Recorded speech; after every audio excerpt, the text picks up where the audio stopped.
Forced to work from home by your employer? Laid off or feeling depressed at home?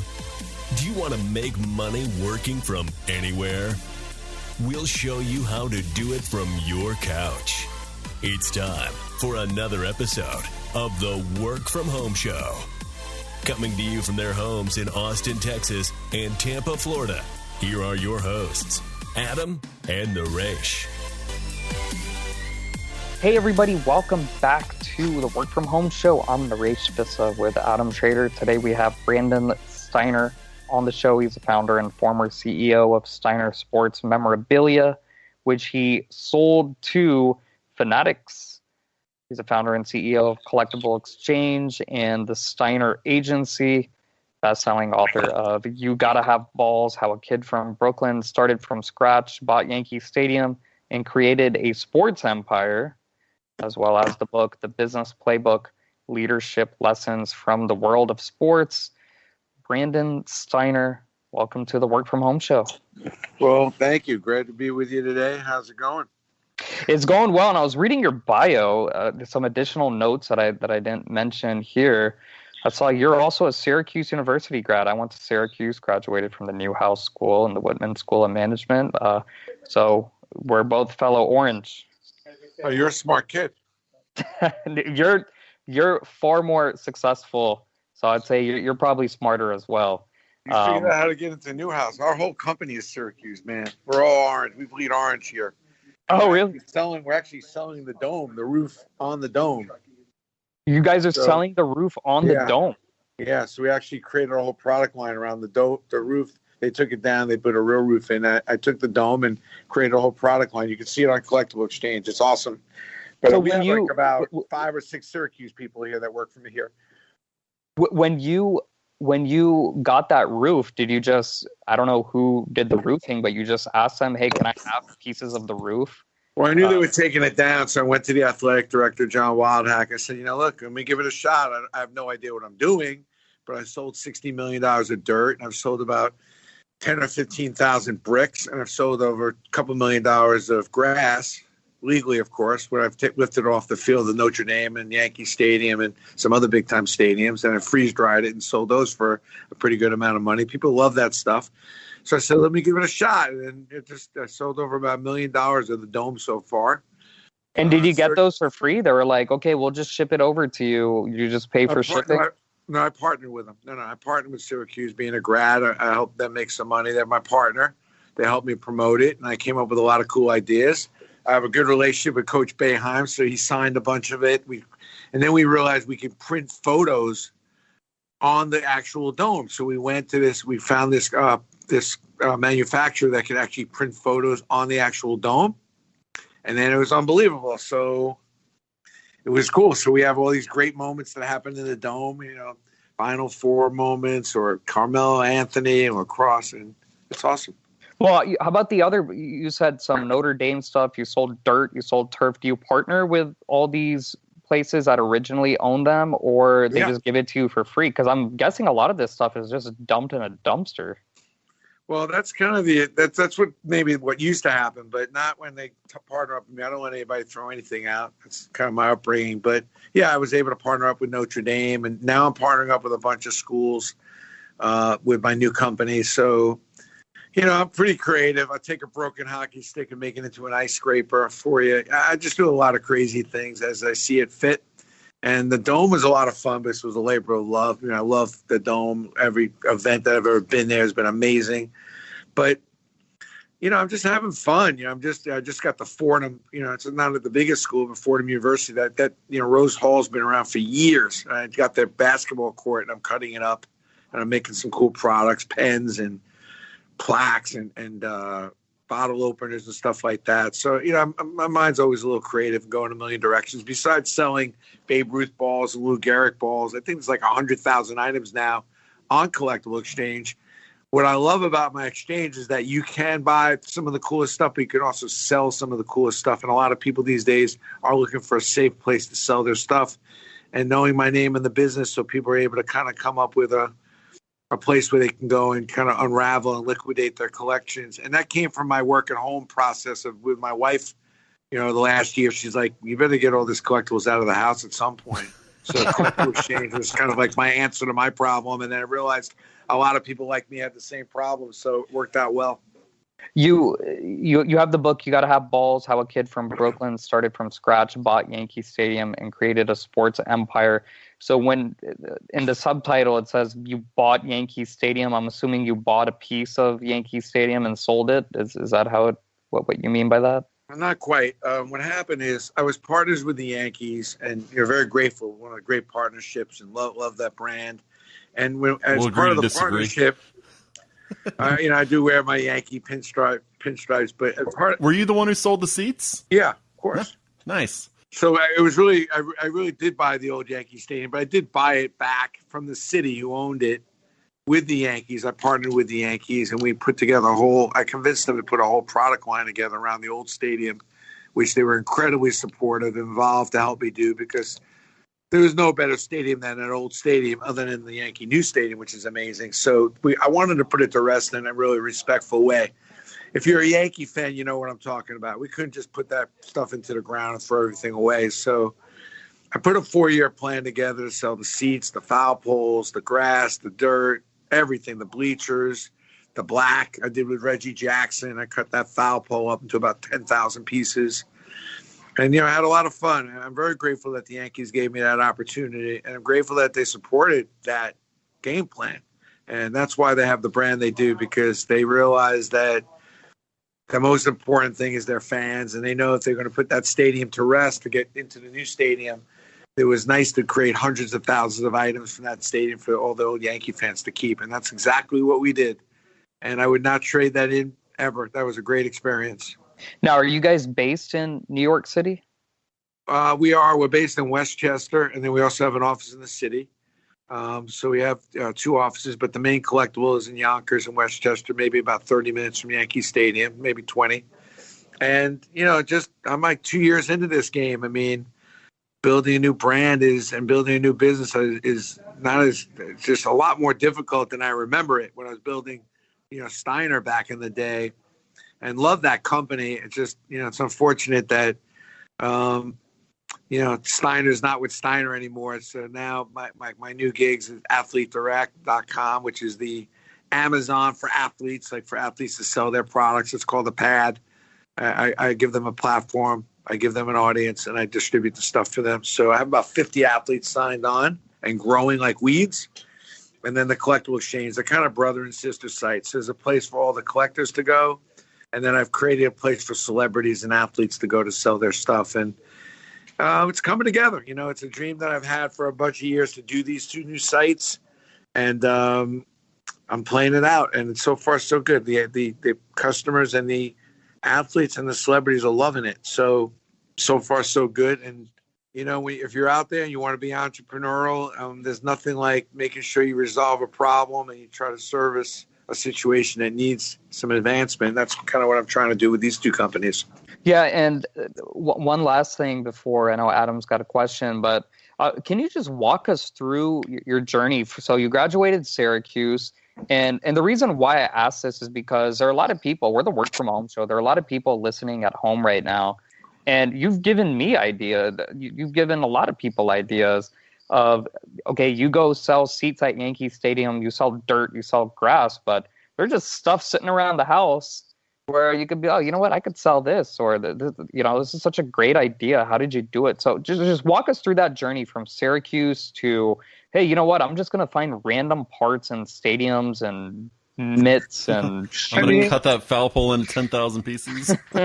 Yeah, I mean, I'm not a normal thinking person, but, my journey starts when I was 10, believe it or not. So first of all, I mean, there's been a lot of athletes that I've teamed up with, from Derek Jeter to Mark Messier to Rivera, Eli Peyton Manning. I mean, there's been a lot of athletes that have been in my journey to help me put this whole product line and come up with all these crazy ideas.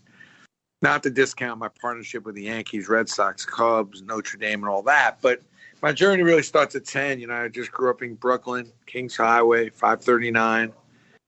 And over at Glock Kosher Butcher, and I was just delivering fruit and vegetables. Imagine 10 years old, I went out and got my first job, which is, I think about my 10-year-old just getting up in the morning, getting him to eat breakfast.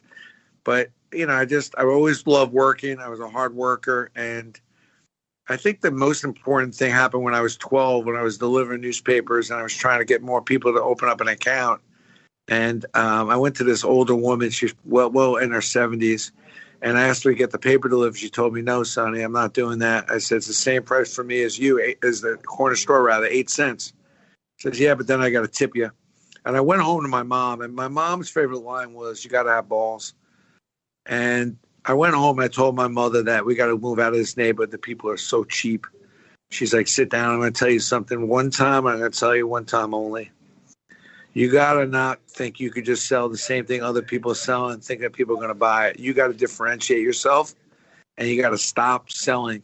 You got to start serving, and you got to become a solution-based business person." I'm 12. So I go out. I'm trying to knock on doors to get people to, get my paper, and I go back to this older woman. It was like 10 at night. I said, "Ma'am," she was, "Are you crazy knocking on my door at 10 at night?" I said, "Ma'am, I just need a minute. If there's torrential downpour, snowstorm, blizzard, heat wave, a woman such yourself can't go outside, ice on the ground, you got to be careful. If I bring you milk and bagels on Wednesday and Sunday, and I'll have the paper here every morning by 7:30, would you get it then?" I said, "Wow, you do that for me?" I said, "Yeah." I hit the mother load. This woman got me 150 new customers. I was delivering more milk and bagels every which way to Sunday. And what's interesting about that story is, like I tell people, you're working from home. It doesn't matter really where you're working. Question, are you really listening to your customers, and are you differentiating yourself in your approach?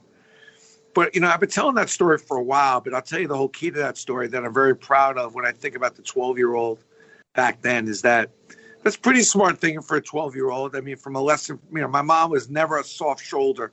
She gave you a shoulder to cry, but it wasn't soft. Get back out there. Start solving problems. Stop feeling sorry for yourself. Differentiate yourself. Instead of going, "Oh, let me call some people up and let me go see if I get the paper delivered for my boy." No way. She's not doing that. But the thing I really learned is that if you want to increase your entrepreneurism and you want to increase the amount of business and find great business ideas, you must lead with empathy and compassion. And the definition of empathy is to look at something through another person's eyes, through a common person's eyes. You got to be able to see the world that you're, especially customers that you're trying to sell to. You need to see things through their eyes. And that's empathy. So the more you can get out of your head, even though you're working in a home, get into other people's heads. Because when you increase your empathy, you're increasing your common sense. When you increase your common sense, the common good always prevails. And when you increase the common good by using a lot more common sense, you find the white space. You find the ideas that you're looking for. What I love about the story about the newspaper, besides some of the obvious lessons I just gave you, is that as a 12-year-old, I took a very serious push towards empathy. I imagined what it was like to be a 70-something-year-old older woman in an apartment and what it would be like. And I said, wow, if the weather's really bad, she's not going out to get milk and coffee and things. And I found a way to differentiate myself through empathy and through compassion for an older person. And I was delivering more groceries and stuff for all these older people. They loved me, tipped me more than I ever expected and everything else. So if you're looking to grow a business out of your home and you're looking to expand your business, what I would tell you is increase your empathy, increase your compassion. Get out of your head. Stop worrying about what you could sell and start thinking about a solution you can solve. Push the solution, not the thing you're selling. And I'll tell you something, that's a valuable lesson at 12 years old. It's been a great journey I've been on. And obviously I've done deals with some of the biggest names, from Muhammad Ali to so many great players, Rizzuto, Yogi. I mean, I'm so grateful to have crossed paths with some of the greatest athletes and talent in the world. But a lot of it just comes from value proposition and increased empathy of not saying, what can I get from this celebrity? You meet somebody famous, the first thing you do, oh, what can I get from this person? Oh, wow, no, what can I give? What value can I provide for this person? And value is what you could do for someone that they can't do for themselves. So increase your value proposition and lead with empathy and compassion, and you will find white space, more opportunities than you ever thought. And that's what this journey has been like for me. So when you read You Gotta Have Balls, which you can get that free on my website, CollectibleXchange, that's a book, all the stuff that my mother taught me. And the Business Playbook, if you're a young entrepreneur, It gives you all the tools about building a brand and starting a brand that you can put in play.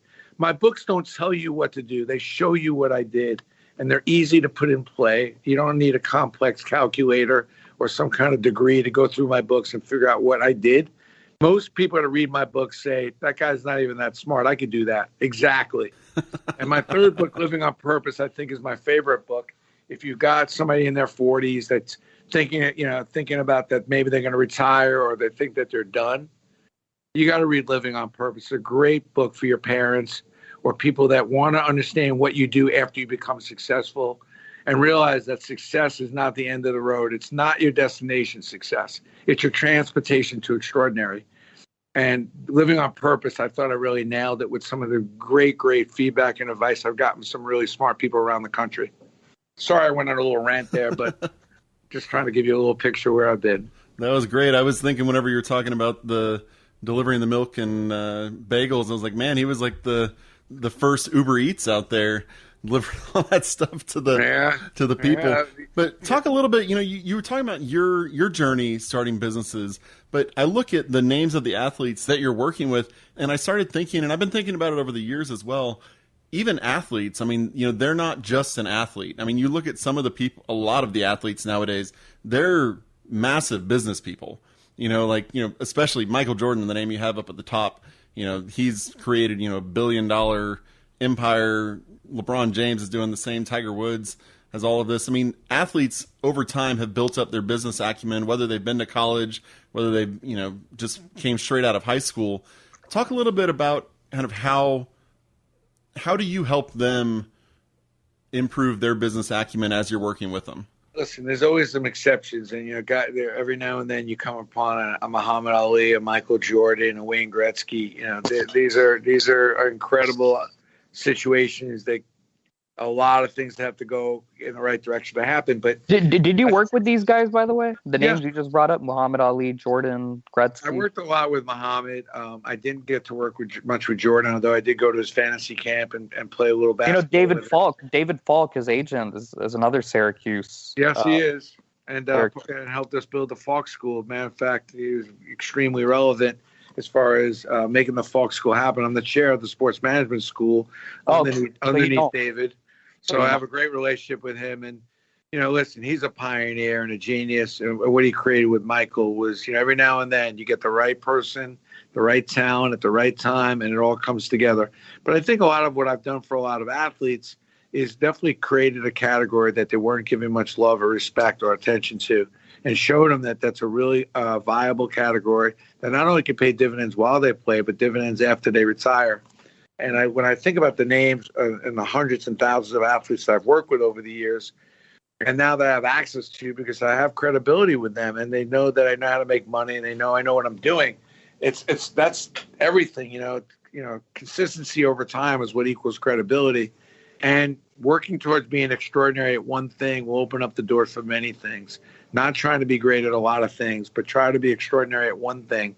And that'll open up the door for many, many other opportunities. But it takes a lot of work and focus to be extraordinary at one thing. And most people get so distracted or discouraged or don't have the faith to see it all the way through and play it all the way through and realize they are going to get there, even if they're a little bit off track and maybe their luck isn't going the way they hoped it would go. That's where you have to incorporate faith into it. Because if you're confident in yourself and you're confident in your strategy and you're working really hard, good things are going to happen.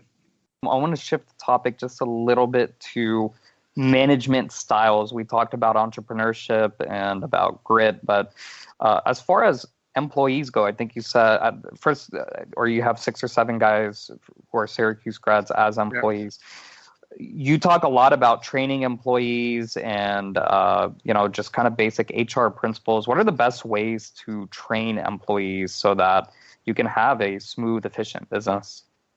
Well, I have about 15 employees now, but it's, in previous companies, about hundreds of employees underneath me. And managing is a lost art.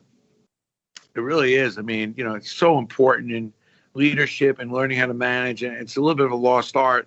And entrepreneurship has been, kind of the new thing, and everybody kind of wants to feel like they come up with an idea and do it. But you need good management to do and execute. I think they're fat. I look for employees that are fat, And that's the most important thing. To find employees that are fat is the key essence for me. And fat is faithful, available, and teachable. I look for employees that have a high level of energy, that are faithful, that are going to believe in me. I always want to see when I'm interviewing somebody if they or somebody that has the ability to believe in their company, believe in their boss. Because some people it's not in their nature to do that. And right away, if you don't have faith in your relationship that person you're working for is going to take you to another level, is going to take you to the promised land, can help you with your dreams and goals, then that relationship is probably going to be short-ended. You want somebody who's available, really making sure that they're available and they're willing to put in the extra time and willing to put in the extra thinking, which is even more important. And then you want somebody who wants to learn. It doesn't really matter where you are. It just matters what you want to accept. And if you have an employee that wants to learn, there's nothing really. I mean, obviously you can't teach somebody to be a doctor, in an office, but most jobs, if somebody is willing to learn and they're teachable, you can teach them the way you want, the way the company needs you to work, and it makes a good fit. So I always say, I started off when I hire somebody, I said, if I got stuck in an airport with someone for 3 hours, would I be ready to commit suicide or would I be good? And then if we pass the first test, the second test is I say, listen, when tell me the last time you made money and how'd you make it? It's like to understand the scrappiness and the way somebody thinks about making money. Because either there's money makers, there's money spenders. So I just want to decide who I'm hiring. Am I hiring somebody who understands how to make money, or I'm hiring somebody who basically understands how to spend money? And then I get into my fat. This person's going to be faithful, they're going to be available, and they're going to be teachable. How quick are you if you figure out, 2-3 months in that you made a mistake, do you work more on fixing it, or are you just kind of a cut and find the next person who's going to fit your company best? It's a great question, and you hit a really hot topic, especially for smaller entrepreneurs and people out there that are working, with only a couple employees. It's a lot harder to manage a couple people, 1 or 2 people, than it is to manage 100. Trust me. And this is definitely as trying a time to hire people now as ever. But what I would say is, what I have learned is it's not about having a bad employee. It's about having somebody who's willing to tolerate it. And I feel that way about any relationship. You have a spouse or a boyfriend or girlfriend that sucks. It's not their problem that they suck. It's your problem that you accept it. And it's your problem that you tolerate it. So to answer your question is, what I've learned now is not to accept sucky behavior, not to accept because what ends up happening is when you have an employee that's not doing all the right things, it's not only what that person is doing to bring you down, but the effect that has on the good employees almost becomes not fixable. So you don't have and that's probably one of my biggest downfalls in a couple scenarios when I was managing my last company. And that is just holding on to some people that were just not doing the right stuff, and they're bringing the rest of the group down. So I have a much shorter leash, but I'm much quicker to let those people know that I'm unhappy. I'm much quicker to try to see if I can fix it. But the leash definitely, as far as what I expect and what I want, is much shorter. And I think that, after 90 days, if I'm not feeling that there's a good fit, or certainly between 3 months and 6 months, is usually when I'm going to try to cut bait if somebody's not fitting into the family and fitting into the protocol and to this kind of employee that I'm looking to have underneath me. I want to go back to the memorabilia stuff real quick, because I loved what you were talking about. You were talking about how you could see things. I mean, I would never look at like a basketball floor and think, I'm going to make a pin out of that, like you were talking about. How are you able, do you have exercises you do that help you kind of like expand your thinking? And then also kind of what are some of the things you're seeing on either the athlete selling site or the collectibles that are doing really well selling wise right now? Well, the first thing is, people always say, can you teach entrepreneurship? Can you teach this kind of creativity? And probably not. I mean, when you're on the streets at 10 years old, trying to figure out how to make money, I'm sure in my mind, I've got my issues. So I'm a highly externally distracted person. So a lot of times, I talk about get outside your head and look through other people's eyes and look through other people's vision. I probably do that almost sometimes to a fault. I'm a big daydreamer. So what I would say is, if you really want to know the secret to the sauce, I would say two things. One, increase your empathy. Start looking at things through other people's eyes. Get outside of your head and start understanding what it's like to be other people. There was this old cartoon, The Flintstones, where they had this guy, Gazoo. And Fred would always wish he was like a doctor, or he wished he was a lawyer or a rocket, or he flew an airplane. And then Gazoo would make him now a pilot. And he realized that all those different professions all have their ups and downs, and realized what it was like to be them wasn't as easy as he thought. But it looked a lot more glamorous than you thought. And I always tell people, get yourself in other people's shoes. And then the other part, when I get into the entrepreneurism thing, just to answer real quickly, and that is, I think that if you want to increase your level of entrepreneurism, you want to increase your level of creativity, which is what you were just asking, I think you got to really understand the market and the industry that you're trying to infiltrate and try to make a change or disrupt. You got to study it. You got to learn everything there is about it. Because usually if you do know a lot about one thing, that's usually when change or something that can be improved comes to mind. And the second thing is you have to have the ability to take some risks, because whatever it is you're going to see after zeroing in on it, whatever you're going to see, no one else is seeing. Otherwise, they would have done it. So now you're looking at something one way and everybody else is looking at you like you're crazy.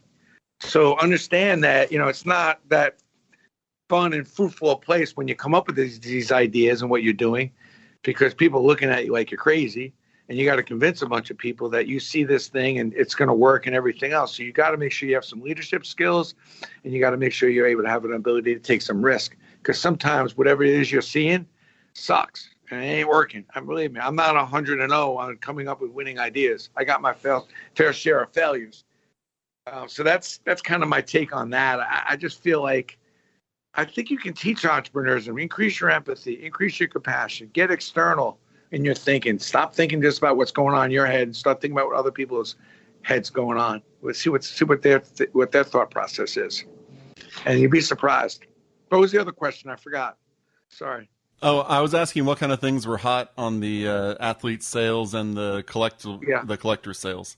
So what I was going to say is, the market just went crazy. I mean, I've been doing this for 35 years, and it's just been amazing how the collectible market has boomed, particularly on some high propriety stuff, and trading cards just really went through the roof. Now things have kind of leveled off. The big conversation is around NFTs, and I think the NFT thing, we're about to launch our platform on CollectibleXchange, an additional platform, which will be an NFT platform. And I think that it's probably a little overhyped, and I think there's a lot of education that has to happen. But I think the NFT thing's really hot, and I think that it's definitely a digital experience that people are looking for. But I look at the NFT thing as being a digital experience along with a physical experience, or just an experience in general. Like you may buy a piece of art digitally, and then you may get a chance to do a Q&A with the artist, or you may get some kind of physical proof of that photo or that art piece signed by the artist. So you may get both.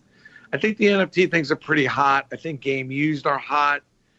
And I think that there's a lot of players that are now starting to understand the collectible market a little bit.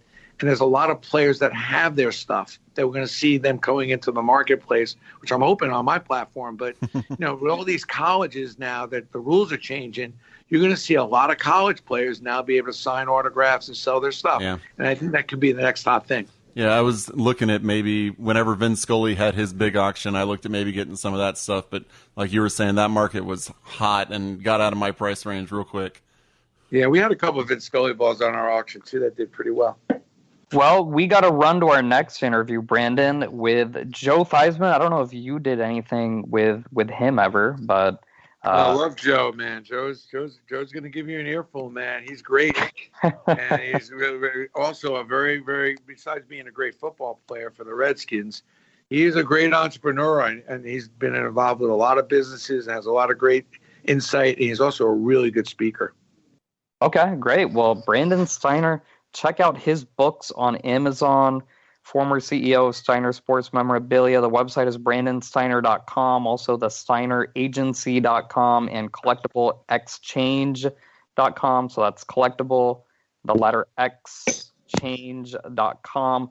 Brandon, any final thoughts you want to share with our listeners or anything else you want to promote? Well, the book is free on CollectibleXchange. Just go there and pay for the shipping. So definitely take advantage of any one of the 3 books. And follow me on LinkedIn, because I love LinkedIn. I'm over the limit to connect, but if you follow me and message me, I always respond and love to hear from your feedback, things you like or questions you have. I actually answer all of them. So thanks for having me today, guys. Love this idea. Love your platform. Keep up the good work. Thanks a lot, Brandon. To all our listeners, check us out at workfromhomeshow.com. hello@workfromhomeshow.com is our email address. If you have any questions, hello@workfromhomeshow.com. Leave us a review on whatever podcasting platform you use. Like us on all social media, follow us, and until next week, keep on working from home.